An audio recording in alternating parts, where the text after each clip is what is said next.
boa noite para você. Esta é a sabatina do Grupo Cidade de Comunicação, um programa realizado pelo jornalismo da TV Cidade e a rede de emissoras afiliadas à Record em todo o Maranhão. Neste quarto ciclo, entrevistaremos os candidatos à prefeitura da cidade de São Luís. A cada programa, um candidato que disputa o cargo de prefeito terá a oportunidade de apresentar suas propostas através das entrevistas que acontecem aqui. Esta sabatina segue as seguintes regras. 6 temas foram escolhidos pela banca de jornalistas da TV Cidade. São eles: saúde, educação, turismo, infraestrutura, economia e cultura. Destes, 5 temas serão sorteados. Irão compor a entrevista nos próximos 20 minutos. A ordem de sabatinados foi definida através de sorteio, mediante assessores de todos os candidatos. No programa de hoje, vamos entrevistar o candidato Dr. Iglésio, do Partido Renovador Trabalhista Brasileiro. Iglésio Luciano Moisés Silva de Souza tem 43 anos de idade. Nasceu em São Luís em 1980. É médico, advogado e atua como deputado estadual. Agora é candidato a prefeito em São Luís pelo Partido Renovador Trabalhista Brasileiro. Doutor Iglésio, seja bem-vindo, boa noite para você. É um prazer entrevistá-lo. Boa noite, Clécio. Uma satisfação falar com você e cada um de vocês que está nos acompanhando agora, falar um pouquinho sobre a cidade de São Luís, as propostas que a gente tem e os perigos de votar aí nesses candidatos que estão postos como candidaturas majoritárias na disputa. Candidato, nós temos 6 temas, vou colocar agora na urna. Desses 5 podem ser sorteados, tá? A partir de agora o senhor vai ter 20 minutos e o nosso primeiro tema é educação. Candidato, no início desse ano e do ano passado também, tivemos alguns problemas com a rede pública de ensino. Algumas escolas da rede municipal, elas não iniciaram as aulas por não ter os prédios entregues à população. Muitos alunos precisaram se mudar dos bairros, trocar de escola, acordar mais cedo para pegar locomoção para ir para um outro bairro. O que o senhor tem para falar sobre esse assunto e também sobre essa falta de, talvez, de interesse em entregar esses prédios em tempo regular, para que essas crianças tenham um período notável de aula? Olha, a cidade ela vai no ritmo do prefeito dela. Como nós temos um prefeito que, em geral, é muito lento, apesar da rede social dele ser uma rede social muito movimentada, é uma rede social que a estratégia é traçada por marqueteiro, da mesma forma do candidato do governo será, se eventualmente assim ele for conduzido à prefeitura, por isso que você deve votar 28 ao invés de qualquer uma dessas opções. O que acontece? A educação no município. Ninguém está preocupado com a educação. Sabe por quê? Porque quanto mais pobre e analfabeto a pessoa for, mais fácil é para essas pessoas que foram criadas na velha política, que são alguns deles aí como o candidato do governo, colocado como uma pessoa que vai fazer o quê? A mesma gestão comunista de escola que foi feita na educação. Cheia de ideologia de gênero. Se você é contra a ideologia de gênero dentro da escola, se você acredita que a escola é um lugar para a criança estudar matérias curriculares, você está comigo. Não está com nenhum outro. Você não está com o prefeito, você não está com o candidato do governo e muito menos com os outros candidatos que não têm bandeira nenhuma para a educação. Se você é a favor de escolas cívico-militares para levar o padrão da cidade de excelência para que as outras escolas busquem alcançar aquela escola, porque assim, o que nós somos? Nós somos um produto do meio, cara. Se todas as escolas que estão no meu entorno têm um IDEB ruim, qual a competição que existe? Tu está aqui no meio de pessoas que são usuárias de droga. A chance de tu tornares um usuário de droga é de 80% para cima. Por quê? Porque as nossas influências nos conduzem, da mesma forma na educação. A partir do momento que eu criar uma escola cívico-militar, nós vamos fazer 5 escolas cívico-militares. E o que vai acontecer? Nós vamos elevar o padrão de excelência do ensino municipal. Eu sou a pessoa que sempre cumpri todos os prazos da minha vida. Eu passei em primeiro lugar geral na Universidade Federal do Maranhão, cumprindo prazos de estudo e me dedicando. Sou filho de pessoas simples, inclusive criado sem pai, como 50% das pessoas ou mais aqui na nossa cidade. Então, assim, dialogo diretamente com você e as suas dificuldades. Não fico querendo criar a aura de pessoa que teve história para você chorar junto comigo, não. Eu compartilho tua dor, a gente passa por cima da dor e converte ela em energia de trabalho. Então, assim, fui criado no estudo. Se eu venci pelo estudo, sou médico, advogado, empresário, hoje deputado de 2 mandatos, deputado mais atuante do Maranhão na história, deputado mais atuante, pode pegar os números aí, você vai ver isso aí. O único deputado que mesmo exercendo a profissão de médico e agora de advogado também, não tem uma falta na Assembleia, porque sei gerenciar meu tempo. Mesmo gerenciamento de tempo que eu tenho para a minha vida, vai ter para obra pública na cidade. Não vai ter atraso de obra pública, não vai ter desrespeito com a educação, não vai ter atraso na saúde. O prefeito corre para fazer inauguração de elevado no dia da cidade, no dia do aniversário da cidade, ele está desesperado, fez essa inauguração aí do elevado. Por quê? Por conta da eleição, mas ele não tem desespero algum para entregar o Socorrão 2, por exemplo, a reforma do Socorrão 2. O Hospital da Criança ele empurrou até onde deu, mesmo tendo pegado a obra 70% pronta. Então, assim, são coisas que as pessoas elas estão anestesiadas por rede social. Infelizmente, não dá para comparar o que eram as redes sociais na época que o Edivaldo era prefeito com hoje, a força que elas têm quando o Braide é prefeito. Então, terminam se enganando ou ainda abrindo margem para vigaristas que querem tomar de conta da prefeitura, como é o caso do candidato do governo, que vai prometer carroça elétrica para as pessoas, que vai prometer Minha Casa Minha Vida com vista a mar, na Vila Nova. Não tem nem vergonha de subir uma animação num prédio de 10 andares, num lugar em que a lei de zoneamento diz que só pode subir 1 mais 3. Então, assim, eu fico com pena porque as pessoas ainda acreditam em vagabundo, infelizmente, em pessoas enganadoras. Mas assim, para mostrar isso, você aperta 2 mais 8 e vai ter o melhor candidato para a eleição. O candidato que tem o apoio do presidente Bolsonaro, o candidato que vai reduzir a quantidade de secretarias e acabar com esse negócio de cabide de emprego. 3 mil cargos a prefeitura tem só para sair distribuindo cabide de emprego. Isso vai acabar. Nós vamos reduzir essas secretarias aí para... Hoje são 25, 6 órgãos e 3 órgãos de controle. 6 autárquicos e 3 de controle. Nós vamos reduzir essas secretarias para no máximo 15, estourando. Fazer o que o Bolsonaro fez no governo federal, seguir o caminho que ele seguiu em relação à redução de impostos. Vamos baixar o ISS, vamos fazer negociação de dívida, vamos tirar você que aí está com a sua moto apreendida, arrebentado de pagar multa para o município de São Luís e que às vezes tem ela apreendida. Nós vamos fazer o quê? Parcelar as suas dívidas, criar condições para você sair dessa questão das dívidas e, claro, empreender, porque hoje a moto é um instrumento de trabalho que a prefeitura não tem nenhum constrangimento, simplesmente junto com a polícia militar, às vezes até o Detran utilizando aí de expedientes como a BPRV, para poder tirar a moto do cidadão, que é o cidadão de bem, e que não consegue mais trabalhar porque não teve dinheiro para pagar um PVA ou uma multa. É um absurdo. Então, já o senhor fala de implantar 5 novas escolas cívico-militar. Uhum.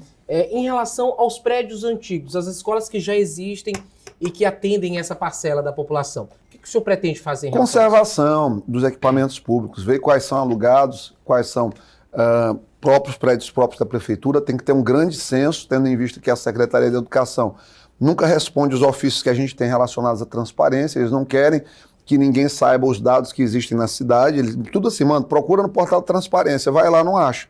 Aí tem que devolver o ofício. Por quê? Porque eles têm medo de mostrar a verdade. Então, assim, nós vamos conservar as coisas como eu fiz, por exemplo, no Socorrão.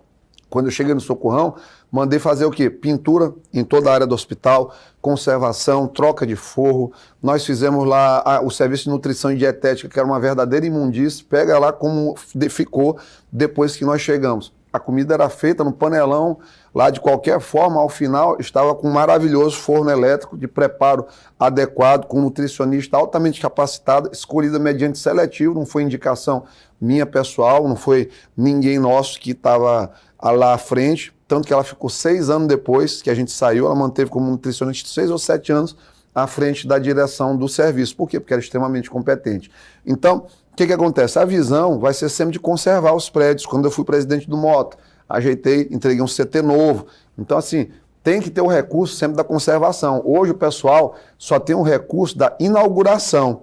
Então, não coloca no orçamento público da conservação. Por isso que os prédios públicos se acabam, por isso que as escolas elas têm que ser reformadas aí de 2 em 2 anos, porque faz e não recebe uma sequência de conservação. Então, quando chega no ponto final das coisas, tem que acontecer o quê? Fazer tudo novamente. Por quê? Porque simplesmente não conservou. Acontece isso com as praças, da mesma forma. O Edivaldo fez praça em todo canto, mas não garantiu a conservação, não garantiu a iluminação, não garantiu a ocupação do espaço público. O que aconteceu? Ficaram muitas delas desocupadas, abandonadas. Perfeito, candidato. Nós vamos para o próximo tema.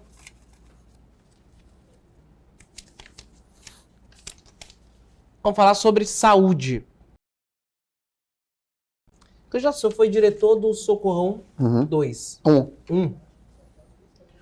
Quanto tempo, candidato? 7 meses. 7 meses. Foi um curto prazo. Mas muitas ações, mais de 130, todas dispostas aí na plataforma @Iglesio no Instagram. Tem os destaques lá, você vai ver a listagem das mais de 130 ações que a gente fez. 2013. 2013. O senhor fala em uma entrevista, eu vi que o senhor fala que começou muito cedo a estagiar, logo nos primeiros meses de graduação. Segundo período de medicina. Segundo período de medicina. 2018, 2. Pronto. Candidato, em relação à saúde, enquanto médico, enquanto gestor, o que o senhor pretende fazer? Qual é o seu plano de governo para a saúde? Meu plano de governo é o único que tem detalhamento do que vai ser feito. Vamos lá. Primeiro a gente vai buscar uma macroplataforma chamada de Agiliza SUS. O que é a intenção dela? Fazer que desburocratize o acesso à consulta e ao exame. Um dos entraves a isso aí, justamente esse sistema cubano de saúde que existe aqui no Maranhão, que o Brasil importou, que acha que tem que criar todo um caminho de dificuldade para a pessoa chegar até a consulta final. Se tu conversares com qualquer pessoa em relação a ter um problema cardiológico, se ela quer passar rapidamente com um especialista, ou se ela quer esperar passar com o médico de família para marcar a consulta com o cardiologista, para o cardiologista pedir os exames especializados, para ir para a CEMARC, passar meses esperando, vai, volta, não consegue marcar. Quando consegue, volta para o cardiologista, ele analisa os exames, às vezes a pessoa não chega nem a estar viva nesse período, a mesma coisa vale para o câncer, quando pode disseminar doenças, situações todas. A plataforma vai simplificar isso e, claro, nós vamos aceitar todas as requisições da rede privada. Passou ali uma consulta de R$80, uma clínica determinada, numa superclínica, mega clínica, clínica bem família, qualquer clínica dessa vai utilizar. Inclusive, eu tenho ideia de todo terminal de integração, nós fazemos uma concessão ali da licitação, chegarmos a um acordo com as administradoras, que são as concessionárias, para que se crie uma situação que todo terminal de integração deva ter uma clínica dessas populares. Por quê? Nós vamos escolher por indicação? Não, nós vamos fazer uma licitação em que a gente vai definir o teto do valor da consulta. Como tem muito giro, muita rotatividade, vai ter muita procura. Então, qual vai ser o critério? Melhor performance de serviço com resultado comprovado versus preço. A gente não vai colocar, a consulta aqui que botar R$30. Não, porque isso aí não vai remunerar o médico para dar um atendimento de qualidade. Mas vamos encontrar o meio termo entre preço e qualidade, entregar esse serviço para que o cidadão tenha uma simplificação, vão poder funcionar até 9 horas da noite, voltou do serviço, quer fazer a consulta, vai ter disponível horário ainda. Então, assim, vai simplificar bastante o acesso, porque o exame que solicita em qualquer uma dessas clínicas também vai ser aceito para a rede municipal de saúde. Então, já vai encurtar o caminho. Acabou essa história de vai no posto de saúde, marca, consulta com o especialista na CEMARC, tiver ali 50, 60, 70 reais, que pode inclusive aí parcelar no cartão ou alguma modalidade de boleto, ou como eles quiserem fazer lá para ter o acesso ao paciente de maneira mais ampla, né, poder chegar comercialmente a essas pessoas, a gente vai ter isso aí. Então assim, é muito tranquilo fazer, porque não dá para fazer, como o candidato aí do governo diz, um shopping gigantesco em terminal de integração. Isso é ilusão. Isso aí nem em Curitiba, que o transporte público é organizado, as lojas lá são bem modestas, você tem muita limpeza, mas muita simplicidade. Mas assim, para colocar clínicas populares funcionando ali com preço acessível a todo mundo e os exames solicitados serem atendidos pelo município, isso aí é ok. Funcionando até 21 horas, isso é ok. Reduz também a dificuldade do cidadão, porque tudo é hoje assim, a experiência que a pessoa tem. A pessoa não está querendo só fazer uma consulta, ela não quer sofrer no caminho, cara. Não quer sofrer, porque eu faço endoscopia.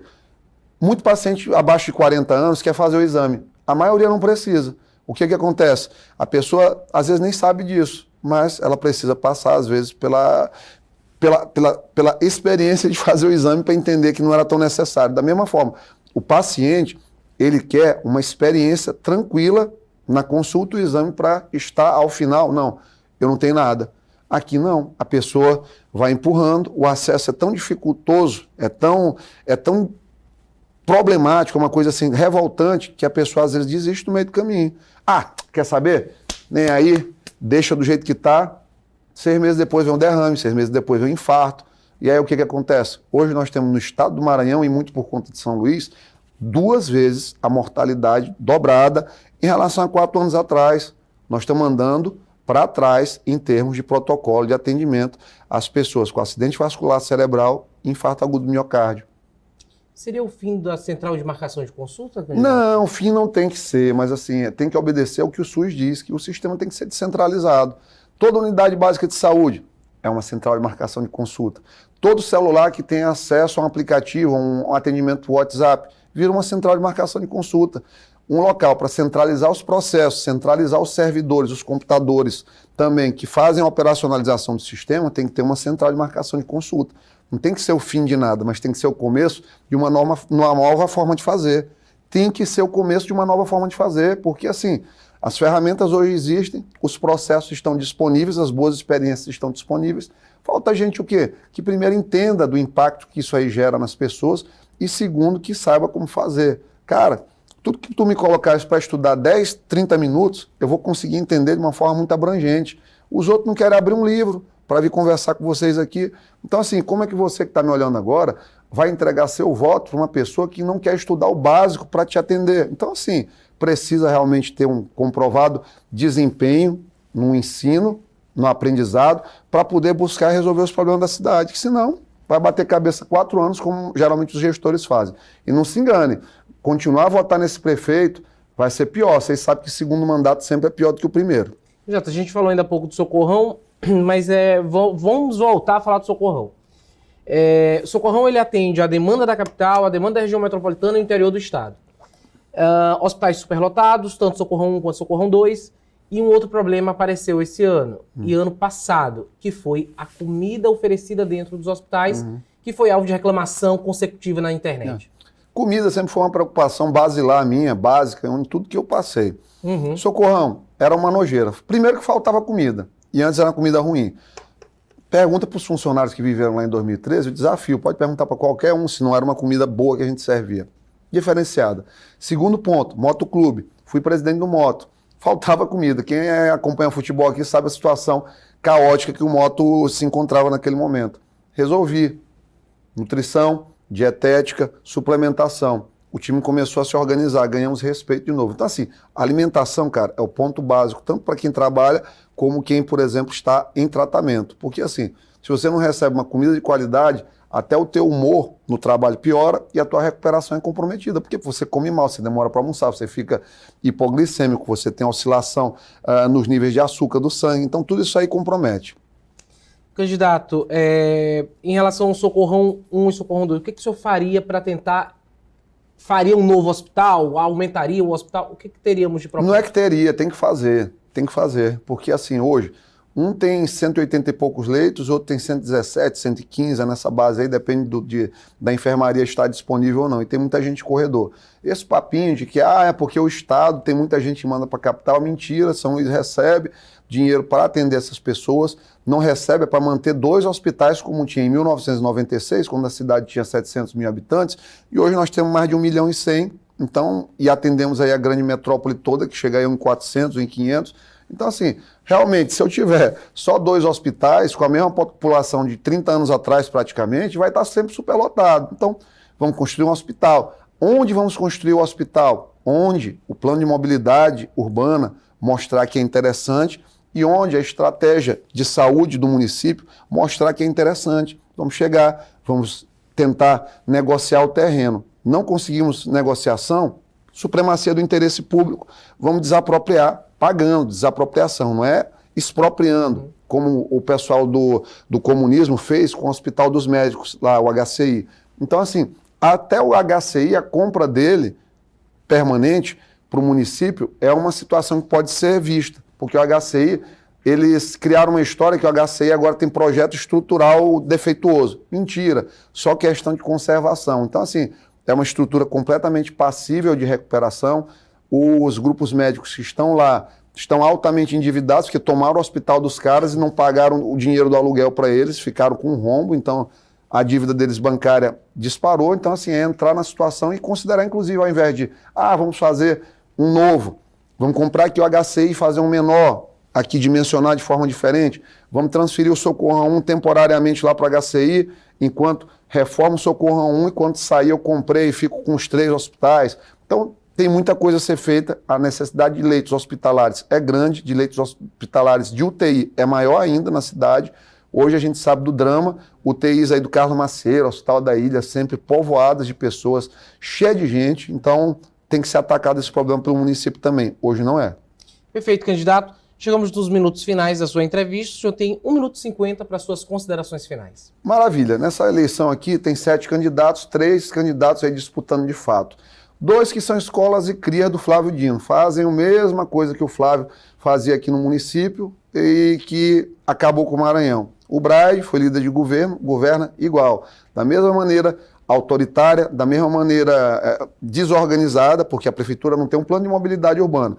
A prefeitura nunca conseguiu concluir o plano municipal de cultura. A verdade é tão grande que os shows que você assiste aqui todo ano são shows de Manu Batidão, que faz pornografia em shows aqui pela cidade, que leva aí 300 mil do seu dinheiro, shows de Alok, que já embolsou 1,5 milhão, show de Joelma, que já embolsou 1,5 milhão esse ano aqui da cidade.